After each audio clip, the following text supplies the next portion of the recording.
पाक अफगान सरहद पर खड़े पाक फौज के जवान मादरे वतन के तहफ़्फ़ुज़ के लिए पुरज़्म हैं। फौजी जवान का कहना है कि अफगान सरहद की जानिब से फायरिंग की गई और ये दोबारा दोहराई गई। अफगान तालिबान को अंदाज़ा नहीं कि उन्होंने किस कौम को ललकारा है। जवाबी कार्रवाई में हमने दहशत गर्दों बिलखुसूस अफगान तालिबान के कई ठिकानों को निशाना बनाकर तबाह किया है। हमारी कौम किसी से भी डरने वाली नहीं है। अगर कोई भारत के कहने पर हमसे पंगा लेगा तो उसे ये पंगा बहुत महंगा पड़ेगा। पाकिस्तान अपना दिफा करना जानता है। अफगान तालिबान की बिला इश्तियाल कार्रवाइयों का फौरी, भरपूर और मौसर जवाब दिया गया है। ब्रिगेडियर रिटायर्ड मसूद अहमद हमारे साथ मौजूद हैं, उनसे हम इस गुफ्तगू को जारी रखेंगे। एक बार फिर अफगानिस्तान की जानिब से हमारी सरहद पर फायरिंग की गई। ये हरकत दोबारा दोहराई गई, लेकिन उन्हें अंदाजा नहीं कि उन्होंने किस कौम को ललकारा है।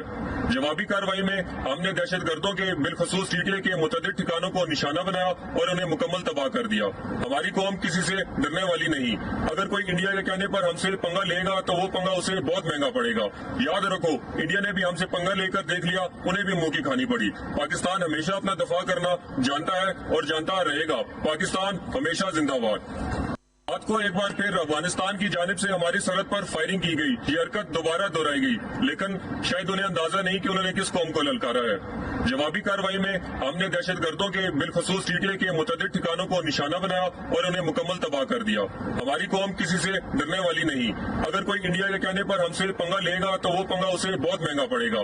याद रखो, इंडिया ने भी हमसे पंगा लेकर देख लिया, उन्हें भी मुंह की खानी पड़ी। पाकिस्तान हमेशा अपना दफा करना जानता है और जानता रहेगा। पाकिस्तान हमेशा जिंदाबाद।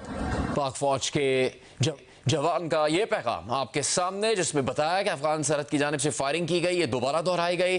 अफगान तालिबान को अंदाजा नहीं कि उन्होंने किस कौम को ललकारा है। जवाबी कार्रवाई में हमने दहशत गर्दों बिलखुसूस अफगान तालिबान के कई ठिकानों को निशाना बनाकर तबाह किया है। मसूद अहमद साहब, फौरी कार्रवाई की गई पाकिस्तान की जानिब से, जवाबी कार्रवाई, लेकिन ये बहुत ही अहम बात है कि ये बिला इश्तियाल कार्रवाई अफगान तालिबान की जानिब से की गई पाकिस्तान के खिलाफ। जी हाँ, बिल्कुल। मैं इसमें एक जुनैद चीज़ ऐड करना चाहता हूँ। जिस तरह जवान ने बात की है बाजौर सेक्टर से, और जिसने उन्होंने बात की है कि किस कौम को ललकारा है, और जिस तरह उनको पता है जवान को, चाहे वो फ्रंटियर कोर के जवान है, पाकिस्तान आर्मी के लोग हैं, चाहे पुलिस के लोग हैं या सीटीडी के लोग हैं, उनको पता है पाकिस्तान का दिफा कैसे करना है। But at the same time most importantly यहाँ लीडरशिप डिफरेंस है। यहाँ पे पाकिस्तान में लीडरशिप जो है यहाँ पे वो नहीं है जो चंद साल पहले थी। यहाँ पे डिसीजन मेकिंग में बहुत जबरदस्त है। दैट्स वाई देखें कि यहाँ पे हमारी अफगान पॉलिसी बड़ी क्लियर है। जब से फील्ड मार्शल आसिम मुनीर आए हैं, उन्होंने बड़े क्लैरिटी के साथ अफगान पॉलिसी स्पेल आउट की थी कि पाकिस्तान जो है, पाकिस्तान अपनी सॉवरेनिटी पे कंप्रोमाइज नहीं करेगा। एक तो ये चीज है। सेकंड, हमने ये कहा था दिल विद नो स्टेटस को की बात उन्होंने नहीं होगी, और उन्होंने ये भी कहा था कि कोई अपीसमेंट नहीं होगी। पास्ट में हमने बदकिस्मती से ये हुआ कि हमारे लिए मसाइल क्यों हुए कि हम अफगानिस्तान के बहुत सारे वायलेशंस और उनकी जो थी इग्नोर करते रहे, उनको एकोमोडेट करते रहे। लेकिन पिछले 3 साल से हमने देखा है कोई चीज पे किसी पे कंप्रोमाइज नहीं हुआ। जो डिसीजंस लिए गए थे आप देखें, उनको इम्प्लीमेंट किया गया है। चाहे वो बॉर्डर्स को बंद करना था, अफगान जो यहाँ पे नेशनल्स थे इलीगली उनको यहाँ से डिपोर्ट किया गया है। तो मेरा ख्याल में ये चीजें हैं। तो दैट्स वाई की क्लैरिटी है यहाँ पे पाकिस्तान में। नेशनल क्लैरिटी भी है, इंटरनेशनल एक्नॉलेजमेंट भी है कि हम क्या कर रहे हैं। और फिर आपकी चाहे आपकी पॉलिटिकल लीडरशिप है, आपकी मिलिट्री लीडरशिप है, उनकी वो डिसीजन मेकिंग है और उनकी जो लीडरशिप है बहुत जबरदस्त है।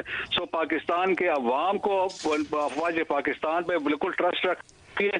और जो जिस तरीके से आप सुबह तक देखेंगे कि जो इनके साथ हाल होता है अफगान तालिबान रजीम के, चाहे वो दहशतगर्द हैं या तालिबान रजीम के हैं, उनको एक बड़ा सबक सिखाया जाएगा।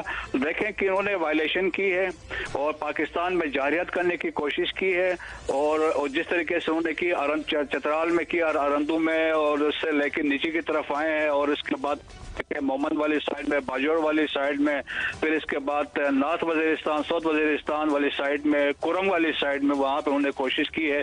और जो अभी एक इतलात है कि एक मटर का गोला एक सिविल आबादी में गिरा है, जिससे 6 मकामी लोग शहीद हुए हैं। तो मेरा ख्याल में देखें जो नुकसान करवा रहे हैं असल में, चाहे वो दहशतगर्दी जो करवा रहे हैं, यहाँ पे जो नाहक पश्तूनों का खून दिए बहा रहे हैं, क्योंकि ये कोई उसमें कोई अचीवमेंट उनकी कोई नहीं है यहाँ पे, और वो भी रमजान के महीने में इस तरह के वाकयात करना या खुदकश हमले करना, तो वो मेरे ख्याल में बड़ा वाज़े दीन इस्लाम से आप देख लें, दीन के खिलाफ भी, दीन इस्लाम के खिलाफ भी है। इस्लाम तो अमन का दीन है, ये तो बर्बरियत है और बुज़दिली है जब आप इस तरह के वाक़यात करते हैं। सो मेरे ख्याल में एक वाज़े डिसीजन लिया गया है और जिस तरीके से आपके ग्राउंड फोर्सेस, आपकी एयर फोर्स एक्टिव है इस वक्त इनसाइड अफगानिस्तान, तो मेरे ख्याल में एक सबक सिखाया जाएगा इनको फ्यूचर के लिए। जी हमाद हसन साहब, इस वक्त तक जो कार्रवाई की गई है, और आपसे पहले भी बात हुई कि जो बैनुल-अक़वामी सतह पर जो बिरादर ममालिक हैं, पाकिस्तान दोस्त ममालिक, वो भी कोशिश कर चुके हैं, तो उनके सामने भी पाकिस्तान को कोई मौक़िफ़ रखना होगा, क्योंकि कोई भी ऐसी कोशिश जो कि बाबर अलाउद्दीन साहब ने तो कहा कि बग़ैर शर्त के भी पाकिस्तान मुज़ाकरात में गया है, फिर भी कोई बात नहीं बनी उनके साथ। ये तो पहले भी आपको बता चुका तो तमाम ममालिक में हमाद हसन साहब की आवाज़ ठीक से हम तक नहीं पहुंच पा रही है। आप दोनों का शुक्रिया, दोबारा भी बात करेंगे इस पूरे वाक़े पर, और अब तक जो कार्रवाई की गई है उससे मुतालिक पाक अफगान सरहद पर खड़े पाक फौज के जवान का पैगाम भी सामने आ चुका है। इससे पहले जो अब तक हुआ है, पाकिस्तानी सिक्योरिटी फोर्सेस की जवाबी कार्रवाई से अफगान तालिबान के ठिकाने तबाह किए गए हैं, वहाँ पर खवारिज को भागने पर मजबूर कर दिया गया। सिक्योरिटी ज़राए के मुताबिक चित्राल सेक्टर पर अफगान तालिबान की चेक पोस्ट को पाकिस्तानी सिक्योरिटी फोर्सेज ने निशाना बनाया और तबाह कर दिया इस चेक पोस्ट को।